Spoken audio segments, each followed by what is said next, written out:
So yan, okay, ganyan ang orientation. Hello guys, welcome back to my channel. That doesn't exist, pero still exist. Okay, so balik tayo sa bolt lock. Alright? So bolt lock, it's like triangle, pero different angle. Different angle of triangle. So going back up, if you fall down here, if you're gonna attempt a triangle initially, kailangan may isang paa na nakasampay. How does that happen? Some people, if the other person is striking, he's punching, he catches an arm, blocks here, puts this inward, that happens.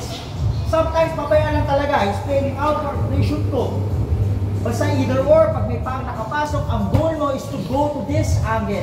Do not close this ng madalian. Kasi as mentioned, ang goal nyo, mailagay ito sa likod. Pero paano kung malapad ang likod? Kasi ang lakas yung mag-delt, ang lakas yung mag-lat down, 200 pounds, hindi mo malak. Right? But, for that to happen, for you to close this, you have to get the angle. Not the shoulder, not the back, but the neck. So you have to work this. Grab this, at ako pupunta dito. You have many options to do that. You could go here, grab, and go to the side. From this position, leeg na lang yan. Okay? Put this, again, in step towards the back. Ganyan. And since this is a choke, you're not trying to pull him backward. Yan. You're actually helping him. You have to pull him inward. Yes, choke. Okay? That's the deal. Now, if he tries to posture up, if he doesn't go back to the center, dyan lang siya, maybe you could finish an arm bar. Okay? But if he tries to go back to the center, at hindi ka na makabalik dito, this is where the bolt lock happens. Change hold. Okay? Same principle. Dito ka haharap. You could grab a leg if you want to. And then lock this. From this position, shoulder na yan. Grab the side of the head and your knee. Kapit dyan. Squeeze. That is the bolt lock.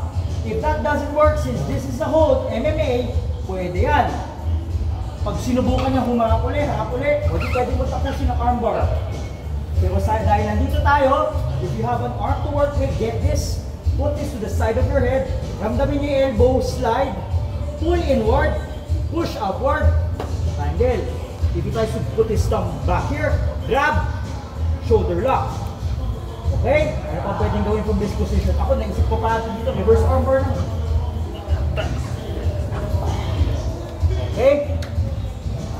Basta ang bolt lock, JD, mabalik ka ng triangle. If your partner from a triangle, I'd rather you do a triangle position kasi statistically mas successful ang triangle kumpara sa bolt lock. Kasi bolt lock is a pain submission. Pain submission, hindi siya kasi reliable ng choke.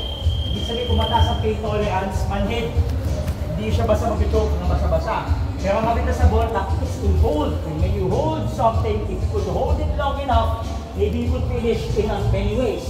By striking, by other submissions, by other angles. Gets nyo? Kaya nga hold. Okay? Pero huwag nyo masyado i-hold ng matagal kasi mahirap na mag-hold pero gusto na mag-let go ng kalaro mo eh. Or natin, pasok na. Oo.